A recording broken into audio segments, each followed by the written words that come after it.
राष्ट्र सर्वप्रथम राष्ट्र सर्वप्रथम राष्ट्र सर्वप्रथम राष्ट्र सर्वप्रथम। ऑटो रिटेल कॉन्क्लेव नई दिल्ली के 5वें संस्करण को केंद्रीय मंत्री नितिन गडकरी ने संबोधित किया।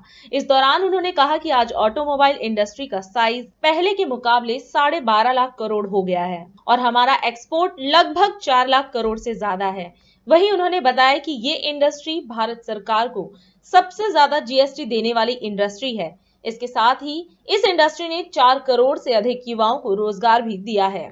सभी सम्माननीय अतिथिगण और उपस्थित सभी भाई और बहनों, सबसे पहले मैं आपको बधाई दूंगा कि 2014 में जब हमारी सरकार आई थी तब हमारे ऑटोमोबाइल इंडस्ट्री का साइज 4.5 लाख करोड़ था और आज मुझे इस बात की खुशी है कि हमारा साइज 12.5 लाख करोड़ रुपए का हुआ है।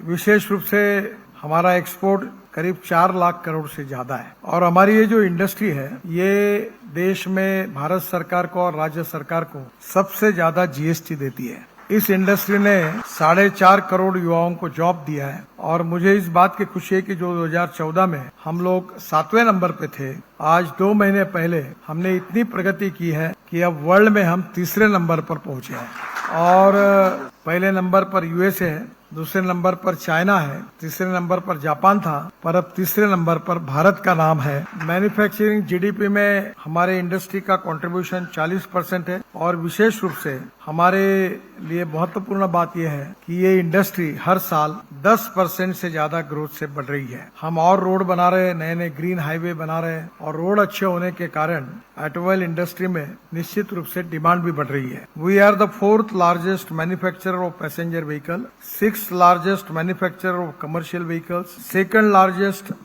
manufacturer of two-wheelers and largest manufacturer of three-wheelers in the world. मुझे बहुत खुशी है कि ये जो कामयाबी मिली है इसमें ऑटोमोबाइल इंडस्ट्री के जो स्टेक होल्डर्स है, जिसमें आप सब लोग हैं, आप सबके ही मिले जुले प्रयासों के कारण ये उद्दिष्ट साध्य हुआ है। इसलिए मैं आप सबको बहुत बहुत बधाई देता हूँ, आपका अभिनंदन करता हूँ और आपको शुभकामनाएं देता हूँ। हमने ये भी तय किया है कि हमको वर्ल्ड की नंबर 1 ऑटोमोबाइल मैन्युफैक्चरिंग हब बनना है और ये बनने के लिए हमने हमारे यहाँ वर्ल्ड के जितने रिप्यूटेड ऑटोमोबाइल ब्रांड्स हैं आज हमारे देश में उपस्थित है। हमारा एक्सपोर्ट चाहे truck, buses, tractors, two wheelers, three wheelers, car सब इसमें बढ़ रहा है। टू व्हीलर्स में तो 50% ऑफ द प्रोडक्शन हमारा एक्सपोर्ट होता है और विशेष रूप से हमने जो नए नए निर्णय किए वो बहुत ही उपयोगी है।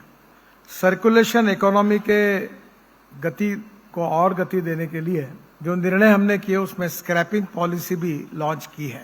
स्क्रैपिंग पॉलिसी के मुताबिक हमारे यहाँ 15 साल जिन्होंने पूरे किए हैं ऐसे सभी सरकार की गाड़ियों को हमने स्क्रैप करने का निर्णय किया है और उसके साथ साथ 15 साल के बाद ऑटोमोबाइल इंडस्ट्री में हमने एक नई बात शुरू की है कि उनको टेस्टिंग करना पड़ेगा और टेस्टिंग सर्टिफिकेट मिलने के बाद अगर वो नहीं मिलता है तो उनको अपने गाड़ी को स्क्रैप करना पड़ेगा।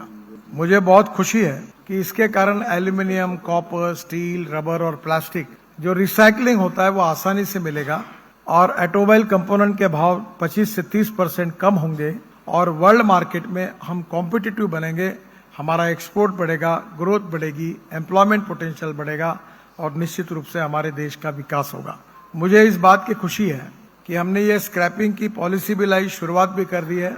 बड़े बड़े मैन्युफैक्चरिंग कंपनी भी अब अपने स्क्रैपिंग सेंटर शुरू कर रही है। मैं विशेष रूप से डीलर्स जो आपके फेडरेशन के सदस्य हैं उनको अनुरोध करूंगा कि आप भी आपके डीलरशिप के साथ स्क्रैपिंग सेंटर, फिटनेस सेंटर और ड्राइविंग ट्रेनिंग सेंटर की शुरुआत करिए। ये आपके साथ जुड़े हुए बिजनेस है जो आपको बिजनेस में निश्चित रूप से मदद करेंगे। हम सरकार की ओर से आपको निश्चित रूप से इसमें सभी प्रकार की परमिशन देंगे। राष्ट्र सर्व